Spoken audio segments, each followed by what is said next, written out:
des cœurs parce que voilà, à chaque fois qu'il monte, c'est une masterclass. Et moi-même là, je préfère même qu'il monte même à la fin. Là, il fait en même temps la conclusion. Oui, là, il boucle le débat. Oui, c'est pour ça tout à l'heure qu'il est monté, il est descendu. Sûrement, c'était un problème de réseau. J'ai dit, monte, tu vas parler en même temps, je vais te passer la parole. Oui, c'est de ça qu'on parle. Oui, sénateur, qu'est-ce que tu as dit après la masterclass de chinois? Tania, en vrai, franchement, il a tout dit. Franchement, il a tout dit. Même pour la patrie, là, il va parler, mais c'est pas ce qu'il va, mais il a tout dit, en fait. En fait, normalement, tu devais laisser d'abord, lui tout le monde finit, et après, maintenant, lui va clôturer maintenant le Non, débat. souvent, quand il descend du boulot, il est fatigué. Il faudrait qu'il se repose. Ouais, ça c'est vrai. Mais chinois, franchement, voilà En fait, pourquoi. chinois, quand tu Voilà. m'écrivais, je n'étais pas encore rentré. Voilà, je n'étais pas encore rentré. C'est pour ça. Chinois, il est toujours comme ça. Hein. Tout le monde qui le connaît pas, il est toujours comme ça. Il est direct. Quand il parle, ouais, il dit tout. Bon, c'est ça. Et à travers même comment on a fait, à travers le mouvement panafricain, chinois. Tu as fait, Tu sais qu'il y a un mouvement panafricain? Ah bon? Oui. Chinois, tu peux nous parler de ton mouvement? Ouais, mais je le connais, je le connais, ça fait 3 ans, 4 ans, mais il m'a jamais dit ça, je ne sais pas. Oui, il a un mouvement. Chinois, t'es là? Ouais, il est là. Je suis là, chère sœur. Tu peux nous parler un peu de ton mouvement? On va. Peut-être venir jouer avec le compte. Effectivement. Effectivement, mais il faut dire que on est en train d'habiller le masque. On est en train d'habiller le masque. Et donc, je patiente un peu. Mais avant même de l'officialiser, je vais en discuter avec toi. Parce que tu as un rôle à jouer dedans. Et beaucoup de personnes sur ce panel ont un rôle à jouer dedans. Ça serait un plaisir. Donc, c'est sûr qu'on va en parler. C'est un peu cela. Ça me fera plaisir. D'accord? Ça me fera vraiment, vraiment plaisir. D'accord? Ok. Ok. On va écouter pour la patrie. Tu es là? Tu es là? Oui, je suis là. Déjà, bonsoir, hein, bonsoir à tout le monde. J'ai vraiment écouté, pour moi, j'ai pris le temps d'écouter et je tenais aussi à féliciter aussi ce que j'ai entendu de chinois, c'est vraiment, ça booste. Voilà, et il y a un proverbe chez lui qui dit que celui qui a déjà entendu le bruit du fromager tomber peut pas s'effrayer du bruit de la branche. Donc, si vous avez déjà entendu chinois parler, je vais vous exhorter à quand même prendre la peine aussi d'écouter ce que j'ai dit. Moi, déjà, avant de commencer, j'aimerais souligner deux, trois trucs que j'ai remarqué. C'est que déjà, il y a certaines personnes qui viennent en bas, qui viennent dans une logique, je ne sais pas si c'est une logique de provocation ou c'est dans une logique d'incompréhension. J'ai vu 2-3 commentaires, certaines personnes qui soutenaient la position de la France et je ne sais pas si c'est sénateur, il y a quelqu'un qui a demandé à ce que on les bloque ou bien on les fasse descendre, mais je ne sais pas quoi. Mais moi, je tenais à dire que peut-être que c'est une question d'incompréhension. Donc, la lutte dans laquelle nous sommes aujourd'hui, c'est de faire comprendre à bon nombre de personnes qu'aujourd'hui, nous sommes dans une lutte de souveraineté en Afrique. Donc, peut-être que, comme l'autre le disait avant de descendre, il y a d'autres qui passent leur temps à écouter RFI, qui passent leur temps à écouter ces poisons-là, qui passent sur les télés, sur Canal et tout. Donc, quand ils viennent sur les panels, peut-être aussi c'est un moyen pour eux de s'informer, de mieux comprendre certaines choses. Donc, moi, je préconise que la prochaine fois, on ne les bloque pas ou on ne les chasse pas du panel. Ensuite, ça concerne... la position de Diomaye. Moi, j'aime pas trop quand on parle de Diomaye comme un poltron. Pour moi, c'est ne pas comprendre aujourd'hui la position dans laquelle il est aujourd'hui. Parce que Diomaye, il a fait la prison avec Sonko. Diomaye a lutté. Moi, je suis au Sénégal. Le Diomaye, il a fait des luttes ici avec Sonko. Ce n'est pas seulement ce gars qui est devenu président. Il a démissionné même pour Sonko. Donc aujourd'hui, il est dans un dilemme que beaucoup ne comprennent pas. Il faut vraiment faire la politique. Il faut vraiment être un politologue pour comprendre le dilemme dans lequel il est, dans ce dilemme de succession-là, aujourd'hui avec Sonko. Mais ça, ce n'est pas l'objet du jour. Ce n'est pas l'objet de la thématique aujourd'hui. Et où j'aimerais venir, c'est concernant la... De toutes les manières, on a toute la soirée. Moi, je ne suis pas d'accord avec toi. Oui, d'accord. Il a fait tout ça. Oui, il a fait tout ça. Quand tu démissionnes pour Sonko, quand tu vas en prison à cause de Sonko, tu suis les directives de Sonko. Depuis qu'ils sont arrivés là, tu as vu Sonko partir en France. Oh putain, il a été invité. Il a décliné, il a refusé. Ou bien, Ou bien, Non, le truc c'est non, quoi? Le truc c'est que... Ok, allez-y. quand tu dis que tu as été en prison pour Sonko, tu es allé jusqu'à démissionner à cause de Sonko. Il y a eu plusieurs choses à cause de Sonko. Mais quand tu viens, tu suis la ligne directive de Sonko. Dans la ligne directive de Sonko, il n'y a pas parti en France. Hein. Il n'y a pas parti lécher les bords de ton pain. Ou bien, pourquoi tu t'es pas Bon, posé la question? Pourquoi depuis Joe Mayela là, Sonko est premier ministre, pourquoi il ne va pas en France? Est-ce que depuis il est là, tu l'as vu partir en France? D'accord, mon frère, on parle en privé. On parle en privé. d'accord. Ce que moi j'aimerais dire concernant Diomaye Faye Sonko, moi je pense que c'est une discussion qui est purement politique et c'est une discussion interne entre le PASTEF et la coalition Diomaye président. Il y a vraiment beaucoup de trucs autour et à l'interne aussi que nous on ne comprend pas. Seulement ce qu'on arrive à comprendre, c'est ce qui est venu sur la toile et c'est que ça a commencé depuis le terrain meeting de Sonko. Donc c'est des choses, franchement, moi j'aime pas rentrer trop dans ce genre de détails là parce que je me dis que Motion, mon frère, motion. Parce que c'est quand même 600 et quelques personnes, donc tu peux pas nous lancer une Moi, telle je suppose Sonko, hein. Donc, faut te information. dire que ce débat-là, je allez-y. maîtrise hein, pour la patrie. Moi, je Voilà. suppose Tu Sonko. peux pas nous Moi, ce lancer débat-là, comme je ça le maîtrise. truc et dire Il n'y a non, pas de non, je vais problème. pas rentrer dedans. Non, non, ça marche pas comme ça. Donc, tu vas rentrer dedans et tu vas nous expliquer. Il n'y a Parce pas que de bon, problème. tu Donc, as dit allez-y, que nous, on vous avez comprenait des- pas. Donc, peut-être Ok. on n'a pas la Il a compréhension. dit qu'on Donc, ne il faut comprenait que pas. tu Il est rentres dedans. sérieux qu'il a dit qu'on ne comprenait pas. Tu es sûr que tu as Ben dit qu'on oui, ne il comprenait a pas? dit qu'il Parce y a que des choses qu'on parmi ne ceux qui ont comprend fait la pas. lutte pour Sonko sur la Et toile donc, ici, là, c'était moi. Hein. faut qu'il nous explique. Franchement, moi, je cache même pas que je suis pro Sonko. Je cache même pas parce que je dis Sonko, c'est parce qu'il n'est pas au pouvoir. Il y a eu un deal pour que Joe Maï soit à la place de Sonko. Hein. Là où il est, là, c'est un deal. Hein. Ah, ok, d'accord. Si tu ne sais pas, je t'informe. Mais c'est ce Normalement, que c'est je pas ta dis. place. Hein. Je dis qu'il y a des problèmes en interne que nous, on ne Ce peut n'est pas pas comprendre. depuis Moi, tout, c'est depuis truc. Tu ne moi, ce suis que pas je le dis, c'est très clair. Moi, ce que je dis, c'est très clair. Moi, je pense monte. qu'aujourd'hui, là, aujourd'hui, ce qui est en train de se passer entre Sonko et Diomaye Faye, c'est purement un problème politique. Que moi, personnellement, je le dis, peut-être vous connaissez le fond, vous connaissez les tenants, les aboutissants. Moi, je le dis personnellement, moi, je ne comprends pas. Moi, personnellement, je ne comprends pas. Et ce que je sais, c'est ce qui est venu sur la toile.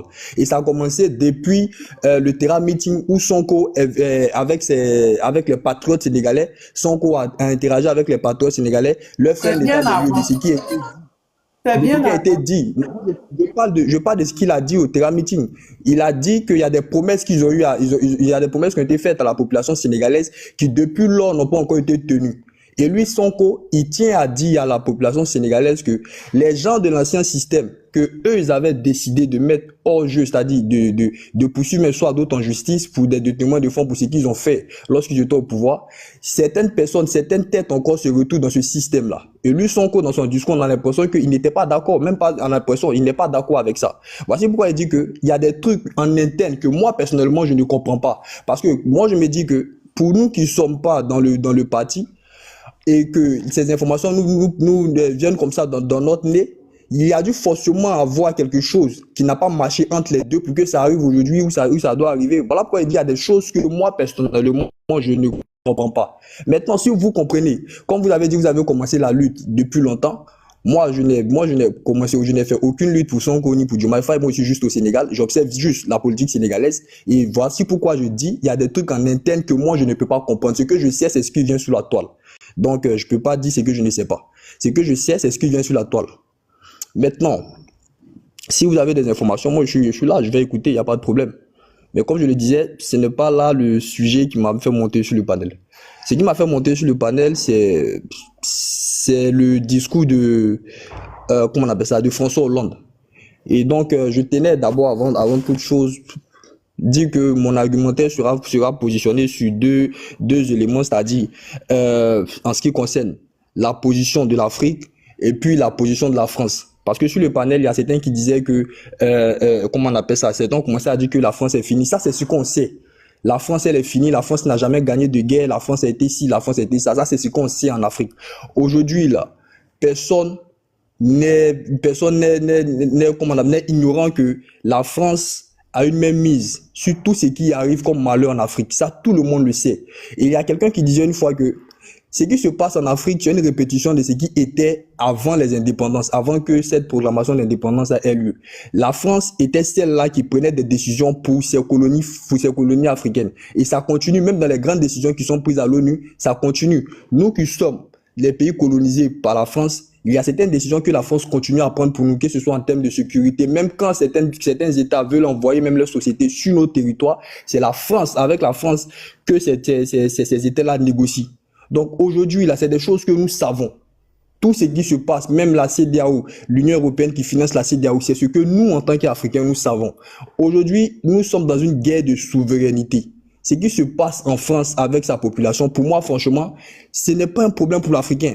Ce que nous, on doit faire, c'est la lutte pour la souveraineté. Qu'est-ce que nous, en tant qu'Africains, là, nous faisons dans cette lutte-là pour la souveraineté? Aujourd'hui, là où nous en sommes, qu'est-ce que nous faisons aujourd'hui en tant qu'Africains? Parce que quand on regarde l'histoire même de la France, avant il y avait des rois en Europe, c'était les rois qui dominaient. Mon frère, motion, je ne suis pas d'accord avec ce que tu dis. Hein. Tu sais, tu es un gars, je te respecte, tu es monté, tu étais discret, tranquille, voilà, je ne suis pas d'accord. Moi, je suis comme ça, t'en as me connaît. Tu as dit un truc que... Sénateur, calme-toi, il dit des choses très intéressantes. Ok, vas-y. La nuit. Vas-y, mon Il n'y a pas de problème. Donc, comme je disais là, voilà, donc aujourd'hui, en tant qu'Africain... Écris, Pélagie, je te lis. Vas-y. Écris-moi en privé, Pélagie, je te lis à l'instant. Vas-y pour la patrie, on t'écoute. Ok. Donc, comme je disais aujourd'hui, nous sommes en Afrique, on a de grands intellectuels. Il y a de grands intellectuels pour réfléchir même sur la question de la démocratie. Est-ce que, la démocratie, là, c'est un bon système? C'est un système qui est propre à l'Afrique. C'est un système qui nous arrange aujourd'hui en tant qu'Africains. Et moi, je ne pense pas que le fait même qu'on soit dans un système de démocratie, ça soit un système qui, nous, Africains, nous arrange. Donc, il y a des têtes pensantes, il y a des têtes qui réfléchissent en Afrique pour voir c'est quel système qui sera propre, c'est quel système qui va arranger l'Africain. Pourquoi je parlais de la France et de ses rois? Je parlais de ça parce que avant que la France n'arrive au système démocratique, c'était des rois qui étaient là, c'était des rois qui décidaient. Et ces rois-là avaient dans les mains tous les pouvoirs, c'est-à-dire eux le pouvoir législatif, eux le pouvoir exécutif et le pouvoir judiciaire. Mais il fut un temps où on a eu des gens comme John Locke, il y a eu des gens comme Montesquieu qui ont dû théoriser le fait qu'il doit avoir une démocratie. C'est passé d'abord par la théorie, après il y a eu une révolution. Et ces rois ont dû accepter que dans leur pouvoir là, ils doivent enlever quelques pouvoirs qui soient partagés avec la population. Donc aujourd'hui, en tant qu'Africains là, moi je pense que quand nous regardons le système politique aujourd'hui en Afrique, même tout ce qui se passe socialement, nous sommes plus dans la victimisation, nous sommes plus dans la dénonciation.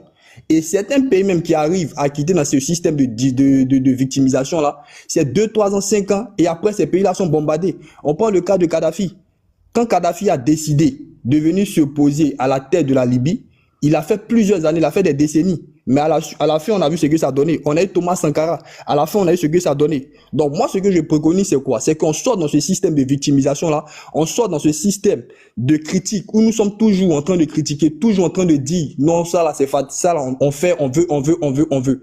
Quand on part aux actions, quand on arrive aux actions, s'il y a des personnes, comme je le disais tout à l'heure, qui ont ces têtes-là, ces grandes têtes, pour faire avancer les choses, que ce soit en théorie, que ces personnes commencent à faire. Si ce sont des livres qu'on doit écrire dans les écoles, qu'on doit enseigner aux enfants, c'est quoi le patriotisme, c'est quoi même être africain, c'est quoi toutes ces choses-là qui nous entourent aujourd'hui, pourquoi nous en sommes arrivés là, et changer les choses pas à pas. Moi, je suis fatigué de venir dire que non, en Afrique aujourd'hui, il faudrait que ça change, sans jamais aller aux actions. C'est ce que moi je dénonce.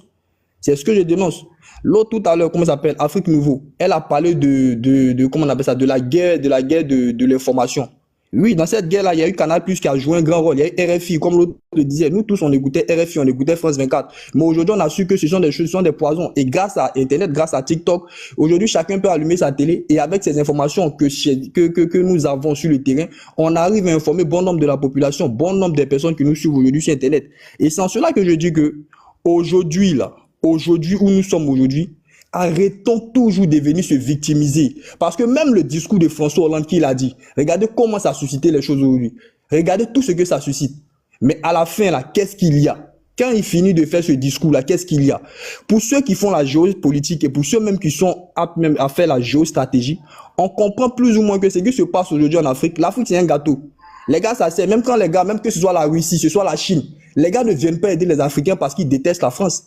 C'est pas parce qu'ils détestent la France qu'ils viennent aider les Africains, mais c'est parce qu'eux aussi ils ont quelque chose à gagner. Donc, quand on vient dans un deal, quand on vient dans un business, c'est parce qu'on a quelque chose à gagner. C'est pas parce qu'on déteste quelqu'un. C'est parce que d'abord, on a quelque chose à gagner.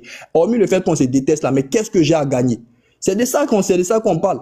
Parce que l'Afrique aujourd'hui, même pour ceux qui disent qu'on va dealer avec la Russie, on va dealer avec la Chine, mais l'Afrique reste toujours ce gâteau-là. Donc, moi, je pense que nous sommes dans une lutte de souveraineté et il ne faudrait pas qu'on s'écarte de ce combat-là. La souveraineté, c'est de causer avec tous les États qui viennent vers nous, que ce soit en termes de deal, en termes de marché, de causer avec ces États-là d'égal à égal.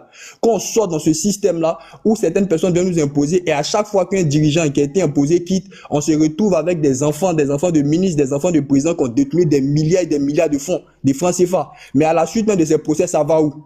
On est toujours en train d'accuser la France. Mais quand on fait des procès contre Ali Bongo, quand on fait des procès contre Alpha Condé, et on se retrouve avec des gars qui ont détenu des milliards de fonds, mais ça fait 2-3 semaines. La justice en dit quoi? Où ces gars-là sont? Les fonds, là, quand ça revient, là, qu'est-ce qu'on fait de cela?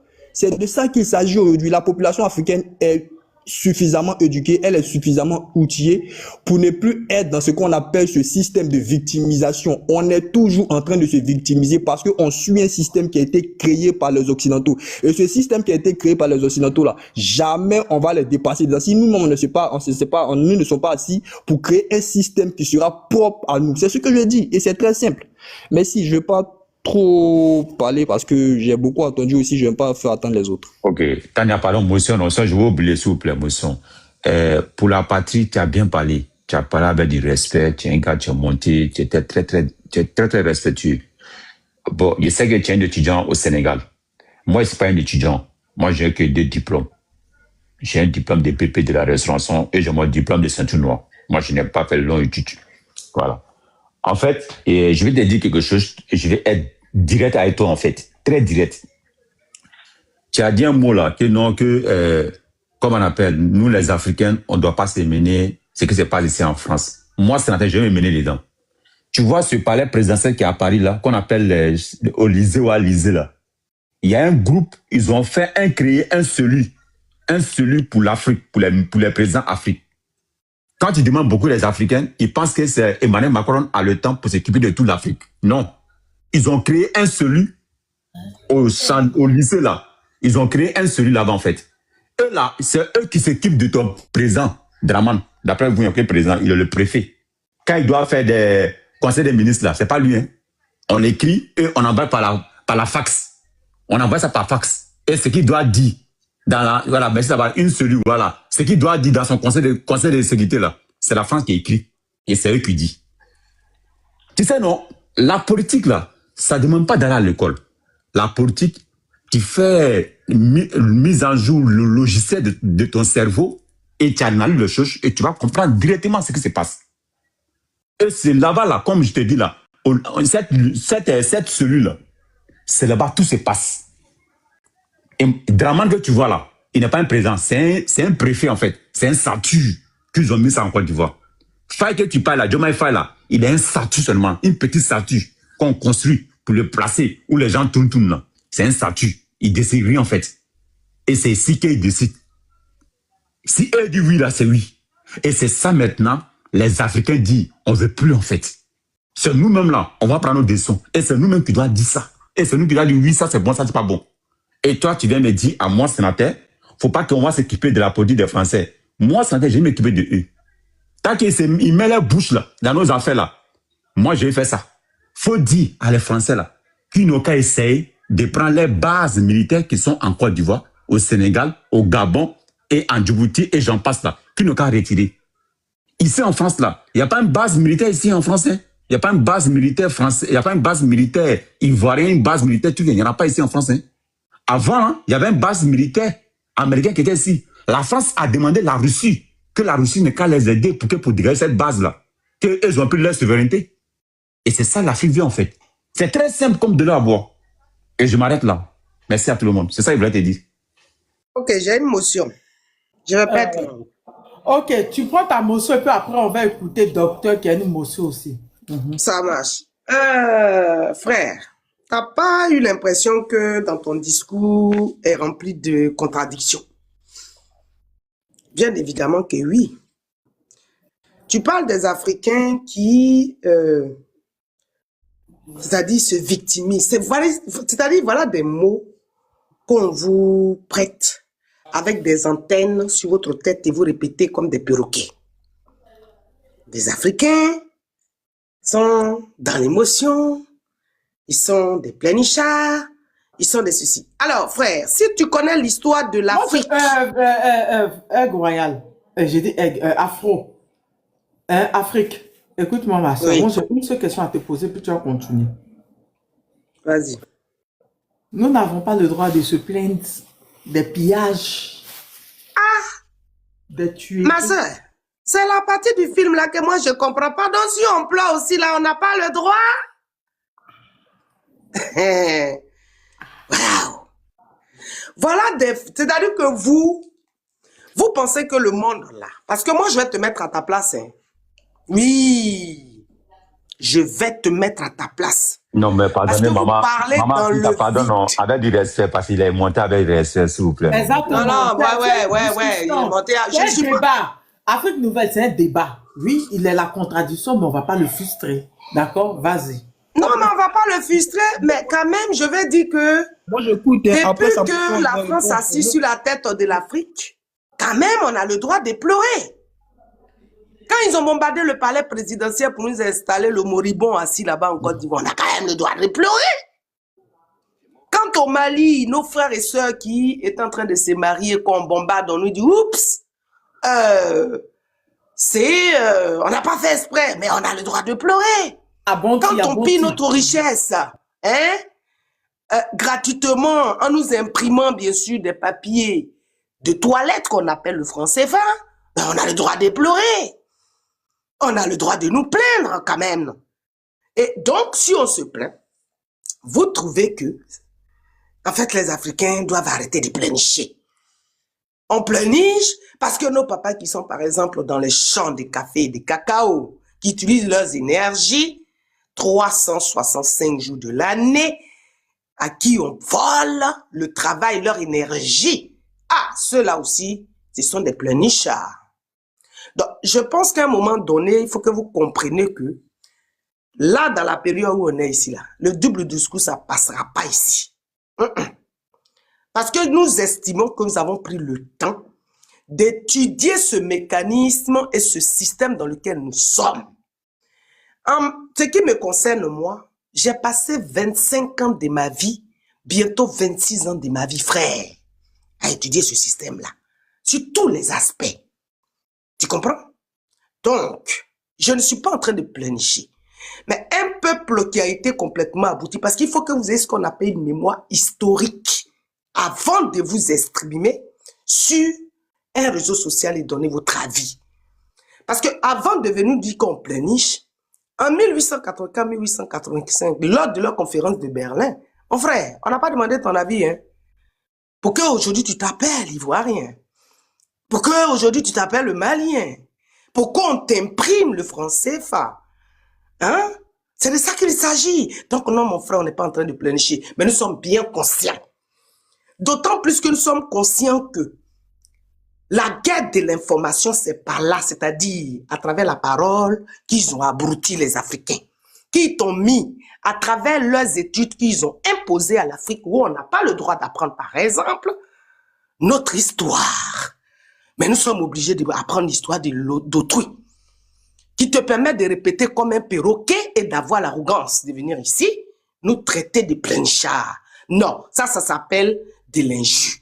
Et ça ne passera pas. Non pas parce qu'on n'a pas rien à faire de notre vie, mais nous estimons que par rapport à tout ce qui a été mis sur l'Afrique, à commencer par la religion, par, je ne sais pas moi, l'école, pour sortir le cerveau des Africains, introduire notre cerveau dans le cerveau des Africains, pour que l'Afrique puisse les adorer et travailler pour eux. Donc d'abord, il faut faire ce qu'on appelle la désaliénation, messieurs. Donc, ce que vous ne savez pas, c'est que la maladie de l'aliénation, c'est dans l'ADN, depuis l'esclavage. Vous comprenez? Donc, on n'est pas sur un panel pour pleurnicher. Nous sommes conscients de ce que nous faisons. Nous sommes conscients que notre peuple a un sérieux problème d'aliénation. D'accord? Donc, d'abord, pour aller en guerre, il faut d'abord que le peuple prenne conscience à qui il a affaire, monsieur. Donc, ce n'est pas de se plaindre ou de pleurnicher. Donc, s'il vous plaît, ce mot-là, ça s'appelle de l'injure. Donc, si vous êtes totalement intelligent, vous, concrètement, qu'est-ce que vous avez proposé pour l'Afrique? Que faites-vous concrètement? Moi, par exemple, ça fait plus de 10 ans que je fais des lives, à commencer par TikTok. Peut-être que tu n'avais même pas encore ton bac, tu vois. Et à cette époque-là, les Africains n'osaient même pas parler. T'as compris? Donc, on n'est pas en train de pleurnicher. Et le travail que nous faisons, vous voyez le résultat aujourd'hui. C'est-à-dire, le peuple africain se réveille. Le peuple africain comprend. Le peuple africain comprend les enjeux. Et c'est le travail que nous sommes en train de faire. Donc, s'il vous plaît, arrêtez de parler de pleurnicher. Personne ne pleurniche. Nous sommes bien conscients de notre situation. Et donc, ce combat-là, c'est à nous de mener ce combat. Mais pour que on puisse réussir ce combat, nous sommes obligés de passer par la guerre de l'information, c'est-à-dire la même façon, donc, avec leur langue, ils ont abruti le peuple africain et c'est par là que nous allons les déconstruire. Merci, Tania. Je peux parler, c'est ça? Je peux parler? En gros, nous, on a le droit de pleurer. La France n'a aucune mine. Elle n'a pas de matière première. Elle s'est enrichie sur notre tête. La France qui se dit puissance mondiale, c'est sur la tête des Africains. On a le droit de se plaindre. On a le droit de revendiquer. On a le droit de pleurer. Donc à quel moment, quand vous êtes là et puis ils parlent, mais quand ces mêmes phrases, j'ai entendu ça dans la bouche de certains Français, de certains propagandistes français, je dis, mais attends, vous répétez ce que ces gars-là vous disent. Non, c'est grave. On va continuer de se plaindre. On va dénoncer ce qu'ils ont fait. Les djalis, les tueries, ce qu'ils ont commis pour avoir les matières premières, ce qu'ils ont fait, ce qu'ils ont créé. On a le droit. C'est notre droit de dénoncer, de dire ce qu'ils ont fait aux Africains, ce qu'ils ont fait à notre race. Donc, à quel moment vous trouvez qu'on pleure, mais se plaint? On n'a pas le droit de dénoncer. On n'a pas le droit de dire ce qu'ils ont fait. C'est notre droit. Et si vous prenez ça pour des pleurs, si vous prenez ça pour des personnes qui passent leur temps à pleurer, ok, on pleure. Mais en dénonçant, ça nous emmène à dire beaucoup de choses. Parce que eux-mêmes, les gars le disent. Et ces Français-là qui se plaignent. Et les ministres de l'Italie qui disent que le CFA n'est qu'un bout de papier. Non, eux ne pleurent pas. Hein. Mais quand c'est nous qui pleurons, arrivé à certains moments, arrêtons de répéter les propagandes. Arrêtons de répéter ce qu'ils disent. Parce qu'ils disent pour nous faire passer pour des faibles. Quand ils le disent, c'est pour nous faire passer pour des faibles. Et on ne l'est pas. Et on ne l'est pas. Pour la patrie, j'aimerais te dire que nos ancêtres ont colonisé ces gars-là. C'est que tu ne connais pas l'histoire des Noirs. Oui, nous, on a beaucoup créé. C'est chez nous, ils ont tout pris. Je répète, c'est chez nous, ils ont tout pris. Ils ont tout pris. Je lisais un livre la dernière fois qui me disait même que même Napoléon Bonaparte est mort. Il est mort, il vient d'où? Tadia, les morts viennent d'où? Tadia, dis-moi, on n'a pas le droit de rétablir la grandeur. On n'a pas le droit de rétablir la vérité. De notre discutant jusqu'à dire que Thalès, les cours mathématiques, ça vient de chez eux. Non, on est désolé, ça vient de chez nous. En nous disant que, oui, les pyramides qui sont chez nous, c'est des extraterrestres, mais c'est se fout de nos gueules. On n'a pas le droit de dénoncer, de revendiquer que tout vient de chez nous, l'écriture vient de chez nous, les matières premières pour fabriquer les téléphones viennent de chez nous, le coltan, le lithium, tout vient de chez nous. On n'a pas le droit de dire. On dit, on pleure, on pleure. C'est ça qu'on pleure. C'est qu'on pleure. Mais on a le droit de revendiquer ce qui nous appartient. Ils ont pris nos masques. Comment, dans un musée en France, on peut avoir un vaudou où on dit qu'il faut avoir la boisson pour cracher dessus pour c'est béninois. Ça vient de chez nous. On a le droit de revendiquer, on a le droit de dire théorème de Pythagore. Ça vient de chez nous. On a le droit de revendiquer. Et si revendiquer, et si dénoncer, c'est pleurer, on pleure. Eh oui, merci, Maxus. C'est à Louvre. À Louvre, il y a une salle spéciale où il y a un vaudou qu'ils ont pris au Bénin, où ils viennent à la boisson, ils cachent dessus. Aux États-Unis, il y a une statue de chez moi, de l'ouest de chez moi, où ça donne enfant. Tu viens, tu fais tes prières, ça te fait enfanter. Mais ça vient de chez moi. Pourquoi je ne parle pas de ça? Aïe! Pourquoi je ne le dis pas? Dire, c'est pleurer. Se dénoncer, c'est pleurer. C'est que je dénonce. C'est que je pleure. Oui, je pleure pour les richesses qu'ils ont pris chez nous jusqu'à s'appeler puissance mondiale et m'appeler pauvre. C'est dire que l'uranium qu'ils prennent chez nous, ils vont vendre à 10 fois plus, 15 fois plus, à 1 million de plus pour avoir de l'argent. Et pendant ce temps, nous, on n'a pas d'électricité chez nous. C'est construire des centrales nucléaires. C'est fait de puissances nucléaires. Pendant que moi, mes élèves sont pauvres. On va à l'école avec des sachets. C'est que je pleure. C'est leur narratif à eux. Macron même l'a déjà dit dans un de ses discours. Il a dit que nous, on pleure. On pleure. On pleure. Parce que ce qu'ils ont fait, ça ne se fait pas. Oui, eux, ils ont fait ça pendant 400 ans. Mais n'oublions pas, ces Arabes-là qui, eux, l'ont fait jusqu'à castrer plus de 11 millions de nos hommes pendant 1400 ans. On peut parler de ça. Si c'est ça, on pleure. Les Noirs ont souffert. On pleure, oui, on le dit, c'est vrai. 1400 ans sont Arabes aussi, pas venir de peuple. Dans 1400 ans, ils castrent nos hommes, plus de 11 millions de nos hommes. On pleure. S'il le dit, on a beaucoup de souffrance. C'est que c'est pleur, on pleure. Mais c'est vrai, c'est une vérité. Et la vérité doit être rétablie.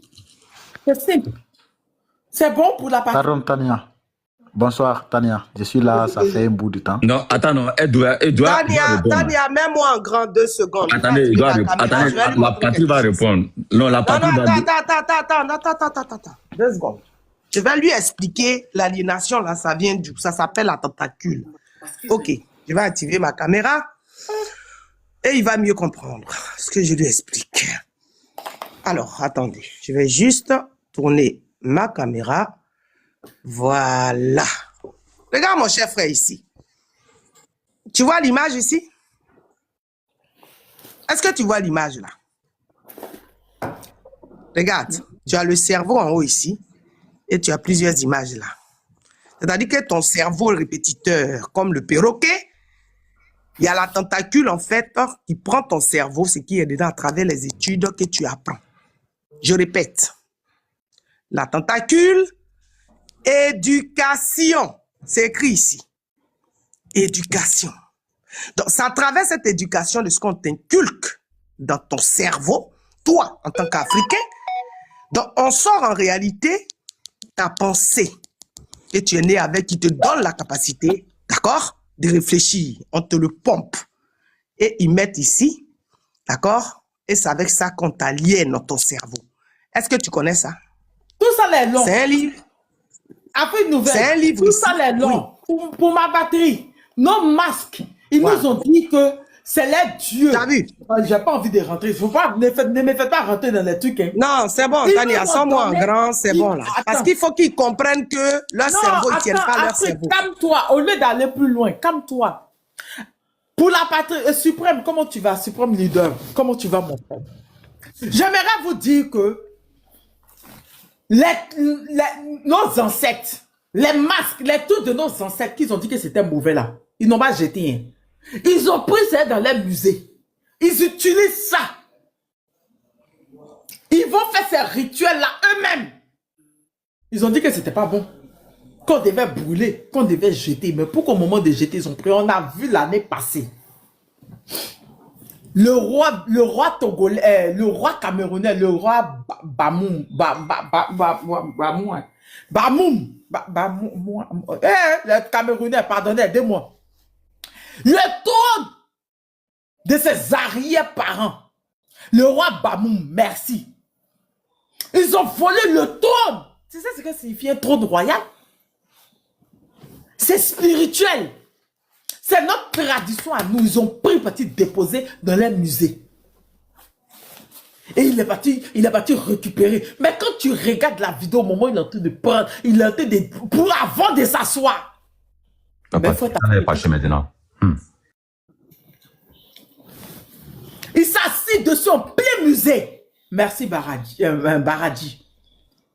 Ça nous appartient. À quel moment au musée du Louvre, il y a une statue vaudou et tu les vois prendre la boisson, cracher dessus pour faire des colas. Mais c'est notre rituel à nous. C'est notre tradition à nous. C'est chez nous, c'est notre culture. Mais ils avaient dit que c'était pas bon, que c'était païen, qu'on devait brûler. Explique-moi ça. À quel moment c'est là-bas? C'est ça, réclamer ça, c'est se victimiser, c'est qu'on se victimise, c'est qu'on pleure. On pleurait comme les femmes de l'Ouest, enlever nos vêtements, parce que c'est à nous. C'est chez nous, ça nous faisait du bien, c'est à nous. Aïe! C'est à nous. Ils ont pris beaucoup de notre terreau, de Thalès, Pythagore. Tout ça là, c'est à nous, ça nous revient à nous. C'est nos ancêtres qui l'ont créé. Réclamer ça, c'est se victimiser. Si c'est pleurer, c'est que je pleure. Si dénoncer ça, c'est se victimiser, c'est pleurer, c'est que je pleure. Ah non, c'est que j'ai pleuré. Parce que ça doit revenir à nos futures générations. Ça nous appartient. Si nous, on n'a pas eu l'occasion de réclamer ça, si on n'a pas eu l'occasion de toucher ça, quand on voit ça, au moins, on doit réclamer ça pour nos enfants. On doit réclamer ça pour les générations futures. Nos ancêtres nous ont laissé ça. C'est notre héritage à nous. Mais si ça, on le dit, on dit que les Africains pleurent, ils pleurent. Je pleure. Voilà, je pleure. Voilà, c'est la tête de nos ancêtres, c'est la tombe de nos ancêtres. C'est que je pleure. Ça nous appartient. Ça ne nous appartient pas. Ah, pour la patrie, vas-y, comme tu veux nous répondre là, vas-y. On va t'écouter, puis on va écouter Delbos et puis Docteur. Il n'y a pas de problème. Moi, ce que j'ai dit là, déjà, je vois que vous avez beaucoup parlé et je ne suis pas contre tout ce que vous avez dit. Et je pense que c'est la mauvaise interprétation de ce que j'ai eu à dire qui a envoyé tout ce long parler. Moi, je dis et je répète, sortons de la victimisation et allons aux actions. C'est tout ce que je dis. Maintenant, vous avez mais les actions, je dois dénoncer. Moi, je dois dénoncer. Je dois te dire, c'est pas normal qu'au musée du Louvre, qui est français, se trouve une statue vaudou qui est béninoise. Si tu trouves que je me victimise, mon frère, toi et moi, il y a un problème. Pardon, Tania, pardon, monsieur, je suis là, ça fait un moment depuis que beaucoup ont parlé. J'ai même pas dit un mot d'abord. Pour la patrie, s'il te plaît, au fait, il faut reconnaître que ton cerveau là, c'est qu'on t'a montré là, tu ne contrôles plus. Faut pas rentrer dans les injures. Faut pas rentrer exactement culture africaine. Si les Congolais s'étaient pas plaints, s'ils n'avaient pas crié, est-ce qu'ils allaient avoir la dent de Lumumba? Mais Lumumba même me dit que c'est les Noirs qui ont déjà. Moi je vais. Dent de Lumumba fait quoi en Belgique, dans le royaume belge là-bas? Ça faisait quoi là-bas? Si c'est pas les pleurs des Congolais, si c'est pas les plaintes des Congolais, ou bien c'est moi je vois pas bien, docteur. C'est pas les plaintes des Congolais, c'est pas les pleurs des Congolais, la victimisation des Congolais qui a fait qu'ils ont donné la dent de Lumumba. En fait, moi je suis dans une logique. Peut-être que vous. D'accord. Moi ce que je suis en train de dire, je pense que chacun a sa pensée, hein. Chacun sait ce qu'il cherche et je pense que ça va dans la même logique aussi pour l'Afrique. Moi je dis et je répète, si on sort, moi je ne suis pas contre la revendication, je ne suis pas contre le fait de revendiquer, mais je suis dans une logique. Quand j'ai parlé dans mon argumentaire, j'ai dit quoi? J'ai dit que nous sommes à l'ère de la souveraineté. Aujourd'hui là, la plupart des jeunes Africains que nous sommes aujourd'hui, on a un seul truc en bouche, c'est la souveraineté. Même ce qui se passe au Burkina, au Mali, au Niger, c'est l'aide de la souveraineté. L'Africain veut parler aux Blancs comme son égal dans tous les niveaux, que ce soit au niveau diplomatique, au niveau politique, même au niveau social. Vous comprenez? Je ne suis pas contre le fait de revendiquer, parler de faire aux Blancs tout ce comme que son égal, tu dis? Mais est-ce que je parle? Non, on veut parler aux Blancs comme si on était leur égal. Waouh! Nous sommes égaux. Les Blancs, nous sommes égaux. Mais ça n'a jamais été ça dans l'esprit. En termes politiques, en diplomatie, oui, mais on s'en fout. Mais c'est quand même terrible ça. Ok, Tania, vraiment là, il y a un problème. Ok, on fait. Attends, je parle. Le truc, c'est quoi? C'est que moi, je suis en train de dire un truc qui est réel. C'est factuel. Le Blanc En termes politiques aujourd'hui, là, comment les Blancs voient l'Afrique? Comment les Africains voient les Africains? Ça, c'est ce qui est.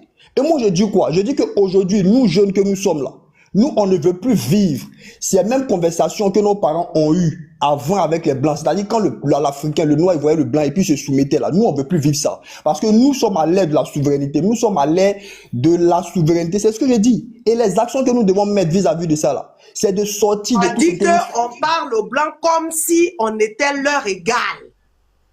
C'est du français là que tu as parlé. Pourquoi tu changes de bouche? Mais attends, mais moi, c'est ce que je Avec comprends pas. calme-toi, les autres vont lui répondre. Madame, les autres vont parler.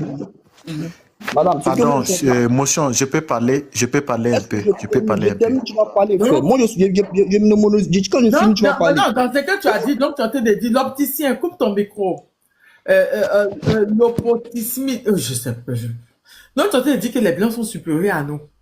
Donc il faut Je n'ai qu'on jamais demande à parler comme eux. Je n'ai jamais dit que les Blancs sont supérieurs à nous. Je n'ai jamais dit ça et je ne vais jamais dire ça. Je dis ce qui est. Mais je ne sais pas pourquoi pourquoi Non, moi j'ai posé juste une question. Moi je dis et je répète, nous sommes à l'ère de la souveraineté. Ce que nos parents ont vécu, comment nos parents voyaient les Non, Blancs. on a l'ère du verso. L'ère du verso, Vous c'est comprenez? nous qu'on prenne notre souveraineté. Moi, peut-être qu'aujourd'hui, je suis en train de parler sur le panel. Aujourd'hui, vous pouvez dire, chacun peut venir dire, chacun peut venir me lapider. Mais ce qui est, c'est ce que je dis.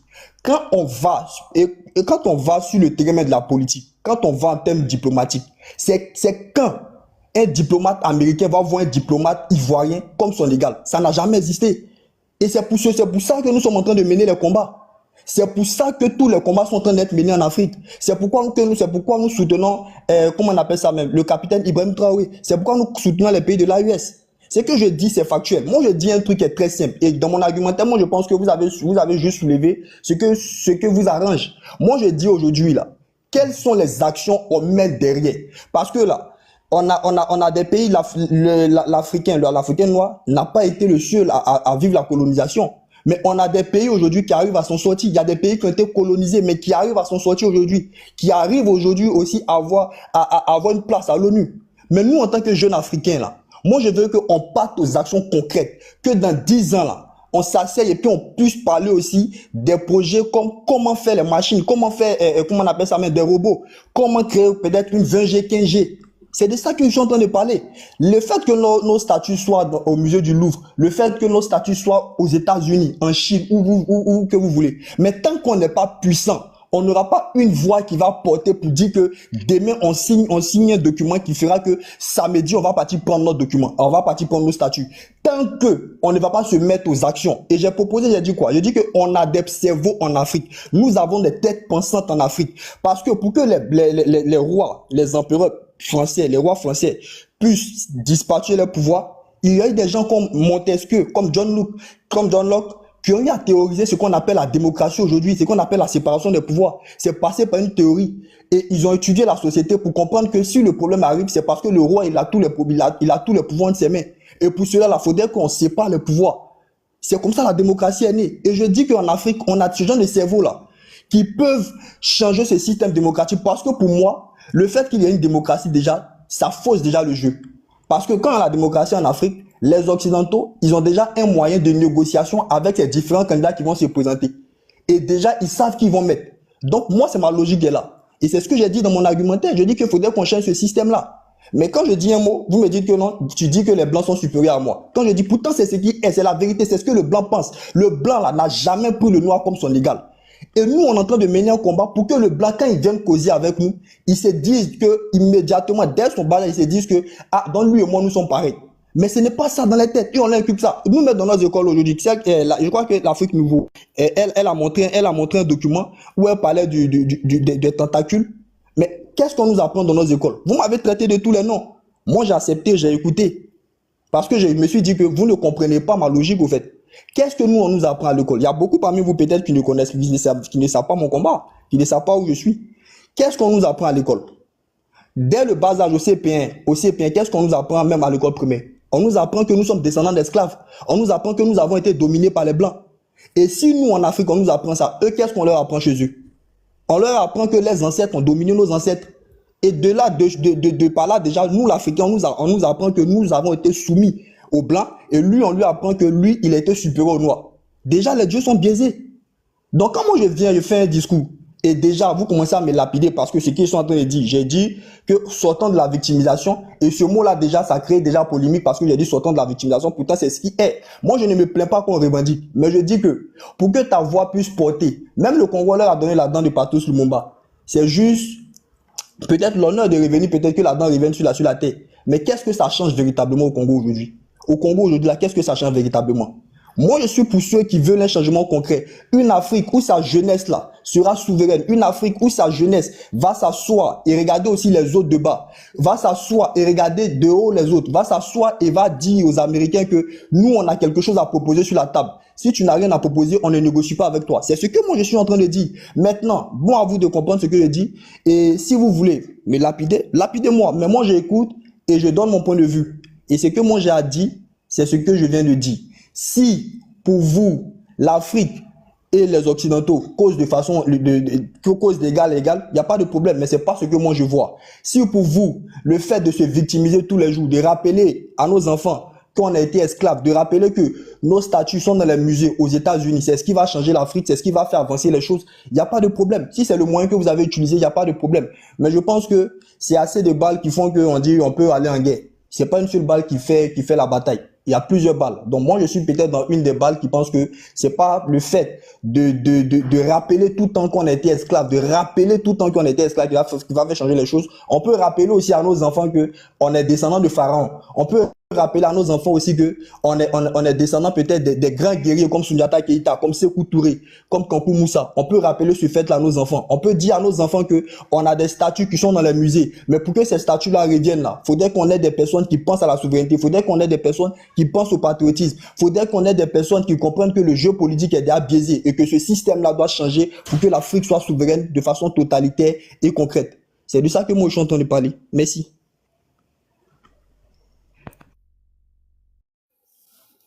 Maintenant, pour terminer, je dirais que maintenant, pour terminer, il y a Afrique Nouveau qui a dit, que j'étais en contradiction avec ce que je disais, mais quand elle a parlé, elle n'a pas donné la contradiction de ce que je disais dans tout ce que j'ai dit. Elle a fait sortir elle va des te trucs. répondre. On va écouter un peu Delbos et puis l'Afrique Libre et docteur Delbos, on peut vous écouter.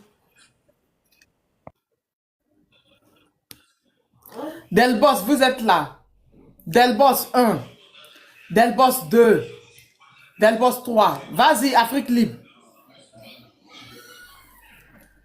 Afrique Libre, vas-y. Oui, bonsoir, déjà, bonsoir. c'est moi ou Non, bien c'est j'ai dit Afrique Libre, Afrique Nouvelle, calme-toi. Ah, pardon. Vas-y, Afrique Libre, oui. Bonsoir à tout le panel. Bonsoir. Je te remercie de me passer la parole, Tania. J'ai écouté attentivement ce que le frère a dit. D'un côté, il a raison et de l'autre côté aussi, sa raison ne tient pas. Je vais seulement rappeler, c'est juste une parenthèse avec mon frère, j'aimerais seulement lui rappeler quelque chose. Aujourd'hui, quand on dénonce aujourd'hui, c'est une forme de combat. C'est d'abord une forme de combat. Parce que pour combattre quelqu'un, quand vous n'avez pas les mêmes armes, la même puissance, il faut d'abord dénoncer. Il faut que tu dénonces d'abord avant de l'affronter. Pour qu'on puisse comprendre pourquoi tu l'affrontes. Il faut dénoncer d'abord ce qu'il a fait. Maintenant, quand tu parles de l'éducation, mais toi, tu n'es pas sans ignorer que toute l'éducation de l'Afrique francophone, là, ce sont des éducations importées. Donc, du coup, celui qui donne l'éducation, là, c'est ce qu'on lui a donné de donner. Lui-même, il ne fait que transmettre. Donc, il ne peut pas changer ce qu'on lui demande de transmettre. Pour faire ce que toi tu dis là, il faudra un travail de fond. Et ce n'est pas ceux qui sont soi-disant intellectuels d'hier qui pourront le faire aujourd'hui. Ça ne peut pas se faire. Ça, c'était juste une parenthèse pour toi. Et pour Sonko, l'histoire de ce que tu as parlé que Sonko, il ne faut pas qu'on frappe sur Diomaye et tout ça. Mais on doit frapper sur Diomaye. On doit frapper sur Diomaye et frapper même très fort. Excuse-moi, hein? Je ne sais pas si... Moi, je ne suis pas un partisan de Diomaye ou bien de Sonko, non. Mais je dis on doit frapper sur Sonko très fort même. Parce que Sonko fait partie des gens qui sont en train de trahir l'Afrique. Et tous ceux qui trahissent l'Afrique, on doit les frapper très fort, sans hésitation même. Tu comprends? Aujourd'hui, Diomaye est au pouvoir grâce à Sonko. Mais aujourd'hui, qu'est-ce qu'il veut faire? Il veut écarter Sonko dans la présidentielle. Pourquoi il veut faire ça? Pourquoi il veut prendre le contrôle du parti au pouvoir? Pourquoi? Mais le parti là ne l'appartient pas, ça appartient à Sonko. Pourquoi il veut écarter Sonko pour s'accaparer du parti? Pourquoi il veut contrôler le parti, la coalition la coalition Sonko Diomaye président là? Pourquoi il veut prendre le contrôle de cette coalition là? Pourquoi? C'est une trahison. Diomaye est dans une trahison. Quand Diomaye a pris le pouvoir au Sénégal, dis-moi, sa première visite c'était où? La première visite de Diomaye, c'était où? La première visite de Sonko, c'était où? C'était quoi la feuille de route que la population a donnée à ces gens-là? C'était quoi? Est-ce que Diomaye est dans la feuille de route que la population avait donnée? Mais non, il ne l'est pas. Il ne l'est pas. Tout au contraire, il est en train de trahir la population. Et Sonko aussi, nous on accuse Sonko quelque part parce que lui aussi, il est complice de ça. C'est pas parce qu'aujourd'hui, Diomaye veut maintenant s'accaparer tout qu'il sort maintenant pour parler, non. Mais Diomaye, on doit frapper sur Diomaye, mon frère. Parce que ce que Diomaye est en train de faire au Sénégal, c'est pas bon. Ce n'est même pas un tout petit peu bon. Donc arrêtez de dire qu'on doit laisser Diomaye tranquille et tout ça là, non. Tous ceux qui sont traîtres là, on va les frapper, on va rentrer dans eux. S'ils veulent, ils ne veulent pas, c'est ce qu'on va faire. Donc c'était un peu pour te répondre pour le Sénégal. Bon, Tania, j'ai écouté le discours de le médiocre président français là. Je sais même pas si vraiment, je sais pas si la France même, ça dit, si ils savent même ceux qu'ils élus dans leur truc qu'ils appellent président là. Parce que c'est terrible. Celui qu'on appelle Sarkozy, qu'est-ce que Sarkozy a fait? Qu'est-ce qu'il a fait en Côte d'Ivoire? Sarkozy a déstabilisé la Côte d'Ivoire. Il a mis la Côte d'Ivoire à feu et à sang. Il a laissé le pouvoir à ce médiocre-là. Quelqu'un a dit là qu'il a tout mâché, il lui a donné qu'à aval, ça l'a dépassé à avaler. Ça l'a dépassé. Ça dit, la médiocrité de ces gens-là, c'est d'un niveau où ça dépasse l'entendement. Ça dépasse l'entendement. François Hollande, d'abord, c'est même déjà prouvé. Aujourd'hui, la France est mal en point que il y a des dossiers qui fuient, des dossiers classés secret défense, qui sont en train de fuiter. Il y a beaucoup de dossiers qui fuitent en ce moment. Est-ce que vous savez que ce soit Nicolas Sarkozy, que ce soit François Hollande, que ce soit Chirac, que ce soit Macron, tous ont travaillé pour la CIA avant d'être président en France. Tous ont travaillé pour la CIA avant de devenir président en France. Je répète, que ce soit François Mitterrand, Nicolas Sarkozy, Macron et le petit Inde, tous ont travaillé pour la CIA. Il y a des dossiers qui sont en train de... Les gens font fuiter des choses en France en ce moment. Quand vous faites des recherches, vous tombez sur des choses pas possibles. Aujourd'hui, c'est prouvé net et clair. Toujours les dossiers classés secrets en France. Que la France, aujourd'hui, c'est une société. C'est pas un État. C'est une société. Ça appartient à des personnes. Il y a Hassan qui dit qu'il a une motion pour toi. D'accord, je vais l'écouter. Il n'y a pas de problème. Bonsoir Tania, bonsoir à tous les panélistes.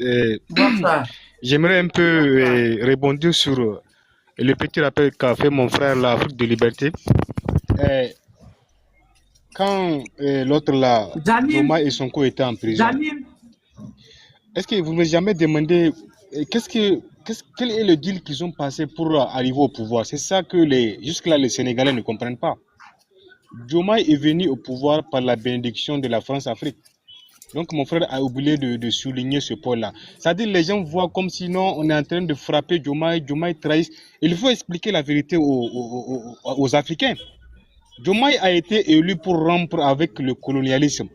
Sonko disait dans un discours que quand nous allons arriver au pouvoir, il faut que la France enlève son genou de notre cou. C'est ça que Sonko a dit. Mais les Sénégalais ont ignoré ça. Jusque-là, les gens ne savent pas pourquoi Diomaye trahisse l'Afrique. Mais les démocratiquement élus de la France-Afrique, c'est comme ça. Hein. Nous avons connu ça avec, moi je suis nigérien, nous avons connu ça avec Bazoum. Ou quand tu es élu démocratiquement, tu ne dois pas servir ton pays, tu dois servir la France-Afrique. Voilà le point que je dois souligner. Il faut que les gens savent pourquoi les Africains intellectuels détestent Diomaye. Ce n'est pas pour rien. Diomaye trahisse l'Afrique, comme les Africains, comme l'a dit mon frère là. Diomaye n'est pas un président pour le Sénégal. Il est, comme l'a dit, son premier voyage, il a fait ça où? Dans les pays de la France-Afrique. Donc voilà ce que j'aimerais. Son premier voyage, c'était en Mauritanie. Merci. Non, son premier voyage, c'était en Côte d'Ivoire. Non, c'est faux, c'était en Mauritanie. Son Il a premier voyage, c'était en Mauritanie. Il était parti. Il n'a pas dit en France. Hein? Il a dit les pays de France-Afrique. Il a dit les pays de France-Afrique. Donc la Mauritanie fait partie. Oui, en fait, c'est une marmaille qui a été organisée. C'est une marmaille qui a été organisée. Maintenant, la Côte d'Ivoire, c'était le deuxième. Le premier, c'était la Mauritanie parce qu'il y avait une histoire de pays. Ils ont pris une avance sur la population. Est-ce que vous voyez, comme ils savent que déjà la population aime Sonko et Diomaye Faye là, Sonko a toujours été faux, quoi. Vous voyez, non? Mais et ils ont organisé une marmaille. Il faut laisser le monsieur finir son raisonnement, quoi, pour que tu puisses prendre la parole après. Comme je l'ai coupé là, je m'excuse. Hein. D'accord, merci mon frère. Merci d'avoir ajouté l'eau à mon moulin.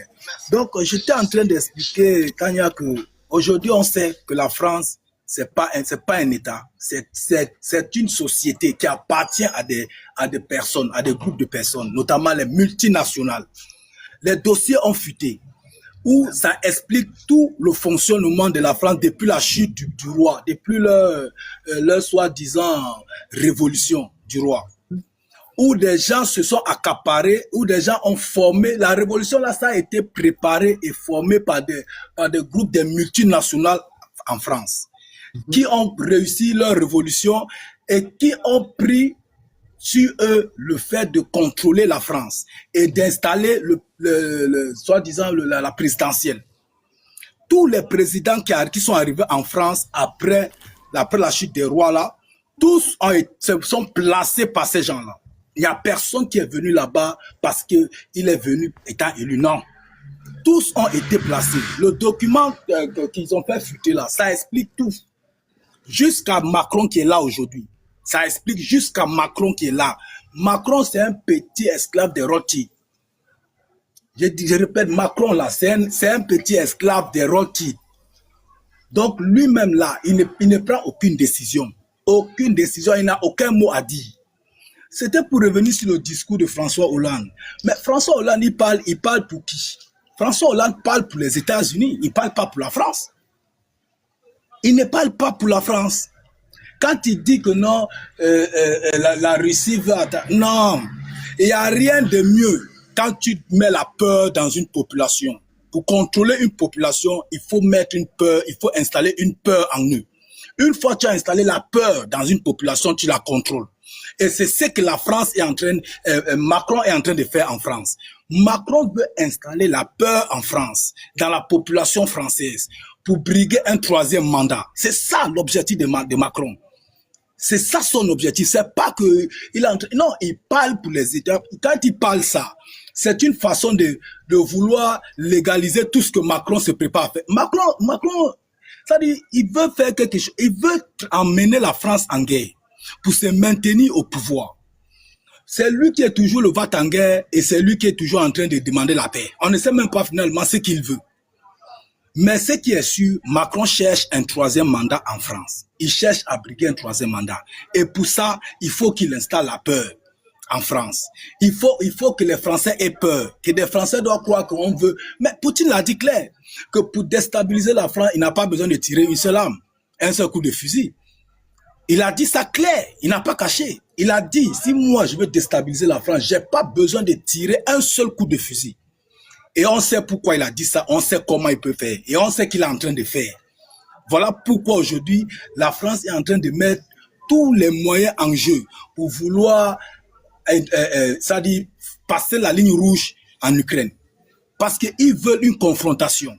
C'est pas seulement la France. La France n'est que Une confrontation quoi, la Russie?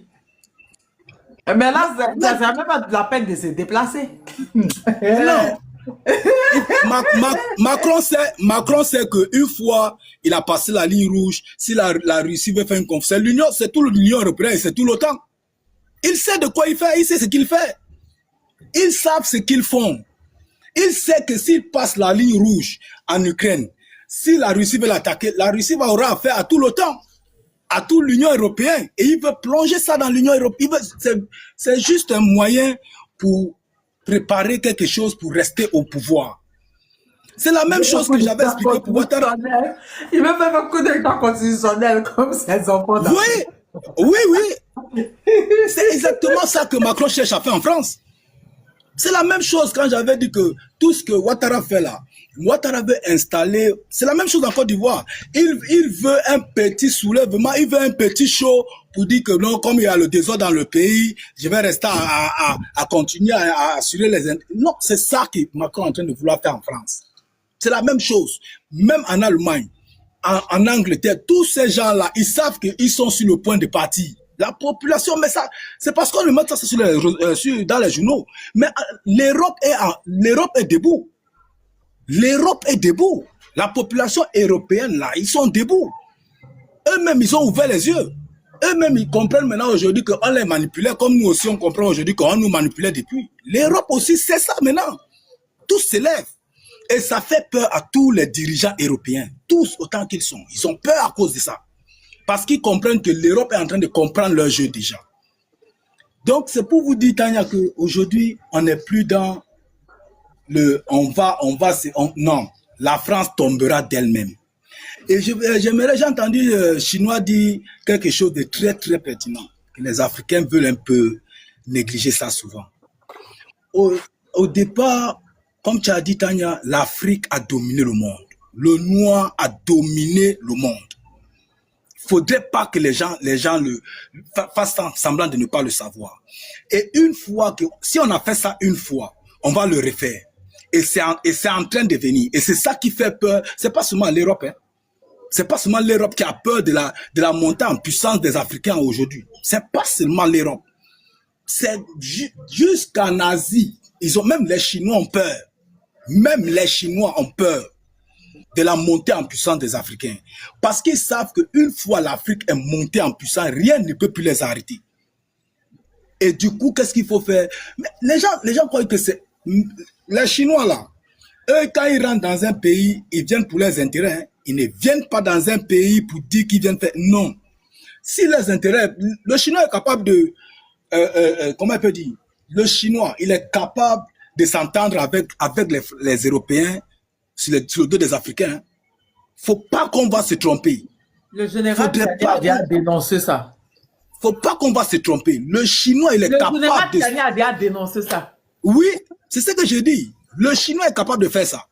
Donc, du coup, eux-mêmes, ça ne les arrange pas que l'Afrique, aujourd'hui, se mette debout. Essaie de chuter, s'il te plaît, Afrique libre. Ok, Tania, merci. Donc, pour dire que tout ce qu'on va dire, tout ce qu'on va faire, il n'y a rien à dire. On monte, on descend, l'Afrique va se libérer. Personne ne peut arrêter la libération de l'Afrique.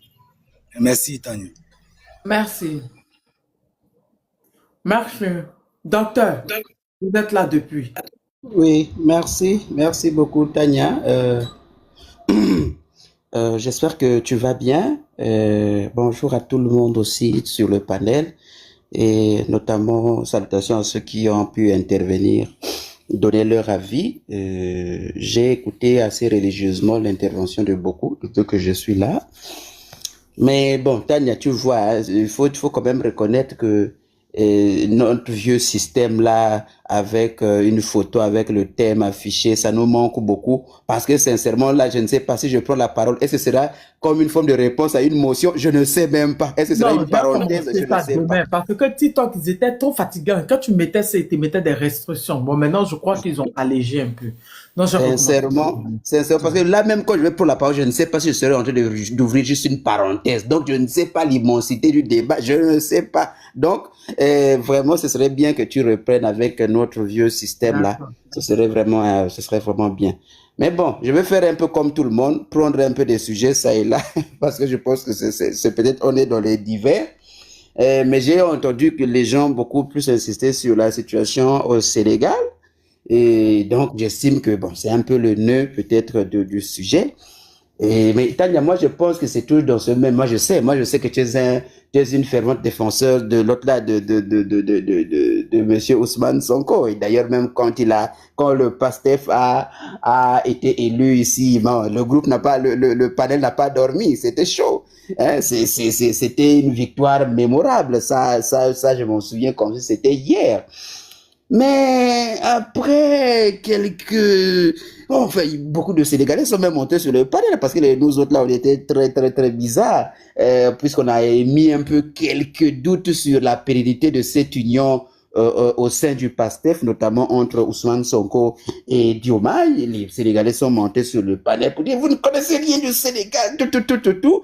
Mais finalement, on peut dire que la suite des événements a fini par nous donner raison parce que d'un côté, on ne comprenait pas la politique de M. Diomaye, et de l'autre, on ne comprenait pas non plus la politique de M. Ousmane Sonko. Donc, à la tête du Sénégal, on avait l'impression d'avoir deux sièges présidentiels sur lesquels s'installaient Ousmane Sonko et M. Diomaye Faye. Et il faut reconnaître, lui-même, le président Diomaye Faye reconnaît en fait sa fébrilité vis-à-vis de la force politique de monsieur, comment on l'appelle, Ousmane Sonko. C'est pourquoi il a même vanté ses mérites. Et donc, monsieur Diomaye Faye se sait tellement fébrile que si l'union, la coalition, si jamais il était éjecté en tant que président, il est éjecté de la coalition, monsieur Diomaye Faye ne pourra jamais gagner l'élection présidentielle prochaine. Premièrement, Tania, tu vois que monsieur Ousmane Sonko, lorsqu'il sort de prison pour des raisons qu'on nous a jamais explicitées jusqu'aujourd'hui, il y avait un deal. Et M. Ousmane Sonko, connaissant bien sûr non seulement son ami, c'est un ami d'enfance, tout ce que vous voulez, ils ont partagé beaucoup d'expériences ensemble, mais en raison de sa supériorité en matière d'intelligence, voilà, de leadership, de charisme, il pensait pouvoir user de ces armes-là, parce que Ousmane Sonko a renoncé à son droit de pouvoir prétendre à la présidentielle. Parce que s'il s'était opposé, le peuple sénégalais allait sur Ousmane Sonko. Mais il s'est dit, bah tiens, je pense que c'est une opportunité qui nous est donnée parce que si mon frère Diomaye passe au nom de tous les liens qui nous unissent, de fraternité qui nous unit, et du fait qu'on fait partie d'un même parti politique, nous partageons exactement les mêmes aspirations. Je pense que on pourra dénouer cette situation. Je peux peut-être passer président lors de la prochaine élection. Mais monsieur Ousmane Sonko n'a pas pensé à une chose. C'est que le pouvoir change. Parce que lorsque Diomaye Faye arrive au pouvoir avec toute l'incompétence qu'on lui a notée jusqu'à présent, mais on a compris qu'au fil des temps, monsieur Diomaye Faye était en train de mûrir de beaucoup de clairvoyance dans la gouvernance politique. Et les ambitions de M. Diomaye Faye ne faisaient que grandir davantage.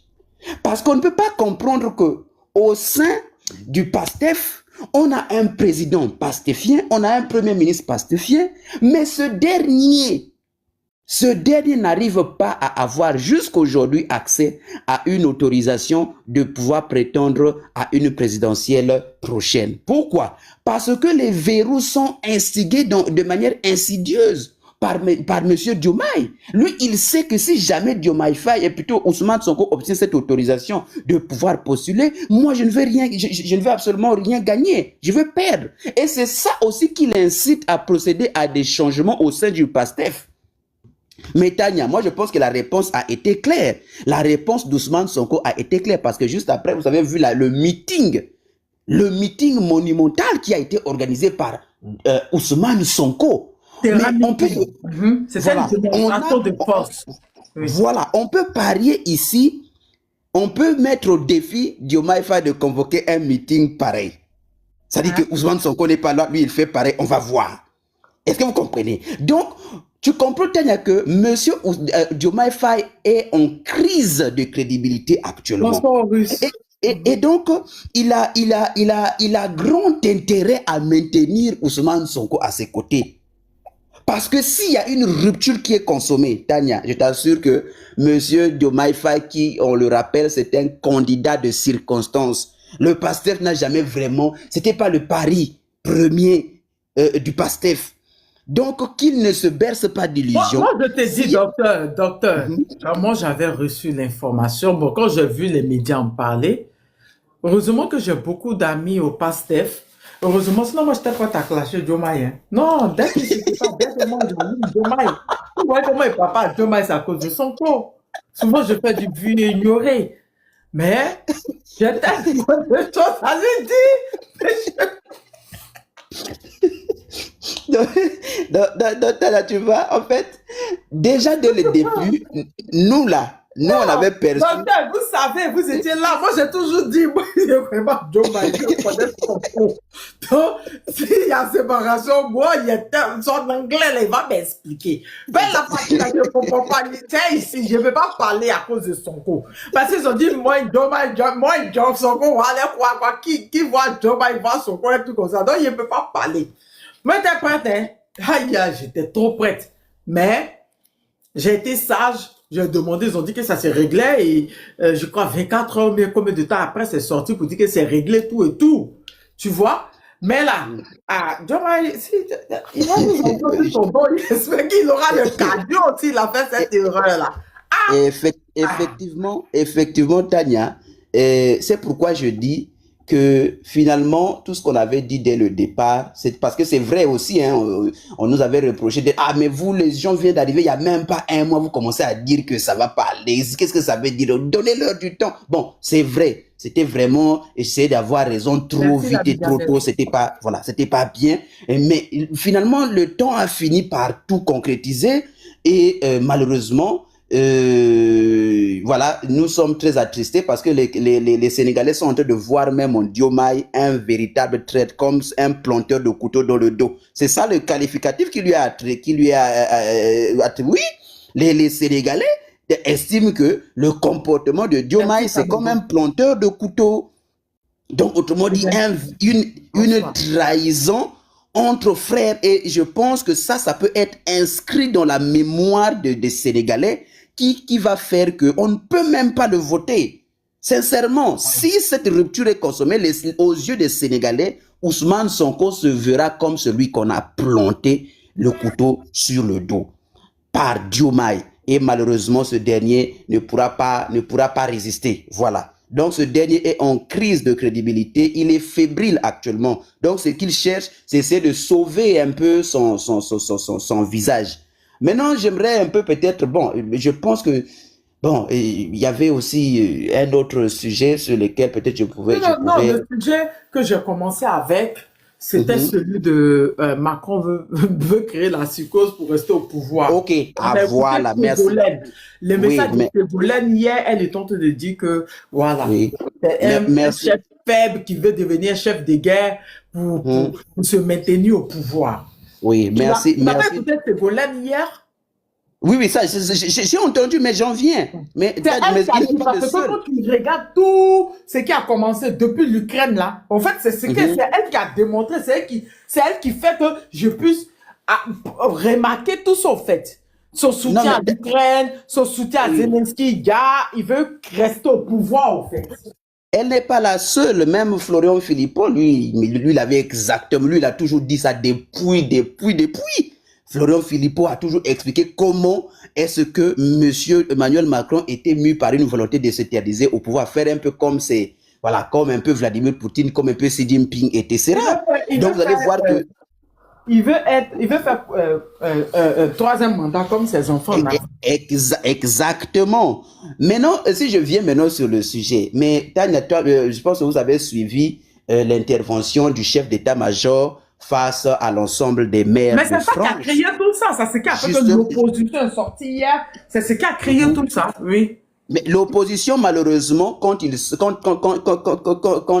sont sortis, c'était déjà trop tard. Parce que depuis que les autres dénonçaient déjà, voyaient déjà de loin cette idée perverse de Monsieur Macron, et il dormait là, et maintenant il commence à voir que, bah, tiens, lorsque ça engage même le chef d'état-major des armées, ça veut dire que finalement... Mais Mélenchon a fait un gros récit, hein. Il a dit que c'était pas possible, c'était pas à lui de dire ça. Que c'est mais effectivement, mais justement, Tania, et je pense que ça démontre à quel point déjà, dans les dessous, les cartes sont déjà verrouillées. Donc, actuellement, la France, Emmanuel Macron dispose de beaucoup de leviers pour... déjà, vous avez vu qu'on a déjà distribué les kits, on a déjà donné des parchemins dans lesquels contient comment faut... Oui, on a déjà distribué ça à l'ensemble des Français. Et c'est même téléchargeable. Qu'est-ce qu'il faut avoir dans sa maison en cas de conflit, hein? Donc, on a demandé...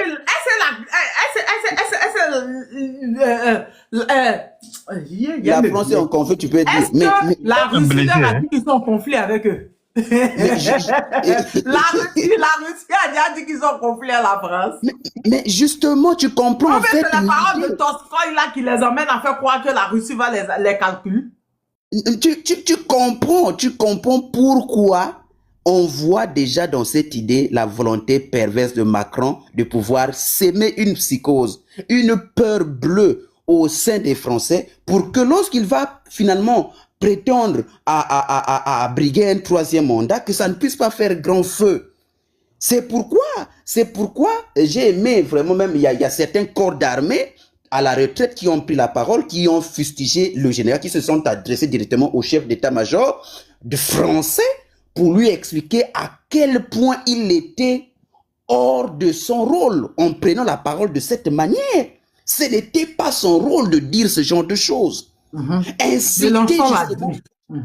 Inciter une population à sacrifier ses enfants. Et j'ai entendu quelqu'un qui a dit tout à l'heure, oh non, voilà, si vous voulez vous victimiser, on te touche de raconter le passé. Ce monsieur, bon, je peux répondre pour dire, mais vous oubliez que vos pays ont des accords coloniaux. Vous êtes toujours dans les accords coloniaux, à l'exception de certains qui ont dénoncé ces accords. Autrement dit, si la France décide de pouvoir chercher à s'engager militairement en Ukraine, à déclarer de manière officielle une guerre contre la Russie, sachez que vous, les pays africains, vous êtes toujours liés à la France. Vous êtes toujours liés par les accords militaires qui disent que, mais oui, qui disent que en cas de guerre contre la France, l'ensemble de ses partenaires doivent le suivre, doivent l'accompagner, doivent, exactement comme ce qui s'est passé en 1945. C'est exactement la même chose. Donc, ça veut dire que la France estime que en menant la guerre, elle ne sera pas toute seule. Il y aura toujours une meute de ces pays africains-là, toujours endormis, qui vont pouvoir prendre des enfants et les envoyer. Mais surtout, au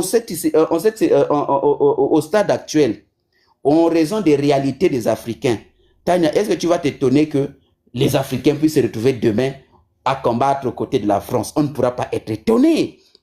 Parce que certains peut-être estiment que c'est une opportunité pour pouvoir enfin quitter la misère qu'ils vivent. Donc, à un moment donné, pour ce qui est de la France, Tania, ce dernier Macron est tellement faible, il estime qu'il n'a absolument rien fait de l'ensemble de ces deux mandats. Il a endetté son pays au plus haut point. Et il estime que, finalement, et aussi j'ajoute, parmi les fonds russes, Tania, les fonds russes, les réserves russes, une très grande partie a été utilisée déjà. Parce que ne pensez pas quand quand l'Union européenne annonce que non, nous envisageons utiliser les réserves russes pour financer l'Ukraine. Nous envisageons pour dire qu'ils n'ont pas encore fait. Ça a été déjà fait. Une grande partie des réserves russes a été déjà volée par l'Union européenne. Et donc, justement, créer une guerre va éviter systématiquement à l'Union européenne et aussi bien sûr à la France de pouvoir justifier toutes les dépenses, toutes les corruptions qui ont été faites autour de la guerre justement en Ukraine. C'est ça que Macron veut éviter. Parce qu'il sache que juste après qu'il ne sera plus président, des poursuites vont être engagées contre lui. Voilà. Donc, c'est un peu ça que je peux dire. Monsieur Macron est en train de terroriser sa population. Mais j'ai aimé en tout cas la réaction des Français et des Françaises qui ont dit, bah, écoute, moi j'ai 4 enfants. Je refuse que même un seul puisse se déplacer. Moi, je vais barricader, ma personne ne viendra prendre mes enfants. Donc, autrement dit, les Français au moins sont conscients que cette guerre dans laquelle on veut nous engager, nous ne sommes absolument pour rien. Monsieur, l'ennemi dont on nous présente qu'il veut nous attaquer n'a pas donné aucune forme de prémisse qu'il veut nous attaquer. Donc, moi, nous pensons que ce qu'ils sont en train de vouloir nous faire ici, c'est un peu comme la même chose à l'époque de Covid. Donc, voilà. Donc, nous ne sommes pas là-dedans. Voilà. Donc, c'était un peu ce que j'avais à dire, Tania. La France, actuellement, est en train de crier. Mais en tout cas, déjà, toi-même, tu vois, actuellement, je ne sais pas si tu as vu, Zelensky a déjà annoncé avec un ton très fébrile, je ne l'ai pas reconnu, parce qu'il y a pendant qu'il a refusé avec l'Union européenne les accords de paix proposés par Trump. Or, on ne savait pas, on était tous surpris qu'il y avait des accords secrets que M. Trump était en train de négocier avec Poutine. Et là, il vient de mettre ça directement de manière officielle. Et M. Zelensky vient de réagir, mais il faut voir la réaction très fébrile parce qu'il comprend que là, il n'a plus de choix. Parce que là, les États-Unis l'ont menacé que si jamais tu refuses ces accords-ci, on va t'abandonner totalement. Tu n'auras plus aucun financement, plus aucun... Non, parce qu'actuellement, l'Ukraine vit à crédit, vous savez, vit sous perfusion de subventions des États-Unis et des autres pays de l'Union européenne. Ben oui, c'est ça. Et donc, on l'a menacé déjà. Et voilà, quand il a pris la parole de manière officielle, je pensais qu'il allait avoir encore le même ton martial. Mais je t'assure, Tania, que ce dernier n'a même pas voulu contredire le contenu des accords signés entre Vladimir Poutine et Trump. Il dit simplement, nous n'allons pas permettre que l'Ukraine, il dit, l'Ukraine est confrontée à un choix très difficile. D'un côté, perdre sa dignité et de l'autre, perdre un allié stratégique, un allié incontournable, c'est-à-dire les États-Unis. Donc, on s'attendait à ce qu'il puisse faire un choix dans cette vidéo-là. Il n'a pas fait. Il a dit que nous sommes en train de discuter avec nos partenaires états-uniens. Donc, ça démontre sur un niveau de fébrilité, l'Ukraine est en train de perdre et tous les plans de la France de pouvoir intervenir, de pouvoir créer une force de réassurance sont en train de tomber malheureusement à l'eau. Et ça frustre très grandement les Européens. Voilà, donc merci un peu Tania. C'est ce que j'avais un peu à dire sur les deux sujets-là. Ah. Merci docteur. Merci beaucoup. Je crois que c'est El Billy. Après El Billy, on va écouter professeur Fousseni, Afrocentrique. Attends, Afrocentrique disait qu'il était monté me parler. Oui, il voulait dire 2 mots et puis réfuter. Moi, je voulais un peu parler de toi et ton Sonko là. Je voulais parler de toi et ton Sonko là. Ok, il n'y a pas de souci. On va écouter Afrocentrique qui est monté me parler rapidement. Afrocentrique, tu es là? Oui, je suis là. Bonsoir Tania, bonsoir tout le monde. Tu vas bien? J'espère que vous allez tous bien. Non, moi je suis grippé, j'ai une grippe. Ouais, mais vraiment? Désolé. Le monsieur qui parlait avant, je ne sais pas si c'est l'Afrique, comment, je ne me rappelle pas trop. Il y avait beaucoup de malentendus entre ce qu'il disait et la manière de vos compréhensions par rapport à tout ce qu'il disait. La patrie, quoi, là. Voilà. Il disait quelque chose qui m'a beaucoup plu et c'est quelque chose que moi, personnellement, je suis en train de me battre dans mes côtés et pour ces choses-là. C'est-à-dire, quand il parlait, il disait les mots victimisation. Pour moi, je ne vois pas la manière dont il a dit. Mais ce que je vois personnellement, parce qu'il a parlé de comment on a tué Thomas Sankara et l'autre, la Kadhafi, qu'est-ce que nous devons faire pour éviter tout ça? Réfléchir, peut-être dans tout ce qu'il a dit, mettre une structure en place pour réfléchir comme les Européens, ils ont ça, comme la France, ils ont ça, qui réfléchit par rapport à l'Afrique. Donc, il parlait de toutes ces choses-là, c'est-à-dire, selon moi, ils veulent nous dire de mettre des choses en place. Au lieu de parler seulement, c'est bon, on dénonce tout, mais on doit mettre quelque chose en place. L'heure n'est plus à parler, mais on doit mettre quelque chose en place pour ne plus tomber dans ces mêmes choses-là. Sinon, ça va arriver encore. Donc, en pensant à toutes ces choses-là, personnellement, et selon moi, il est temps que nous, les Africains, qu'on change nos manières de combattre. Parce que quand tu prends les Africains qui vivent à l'extérieur de la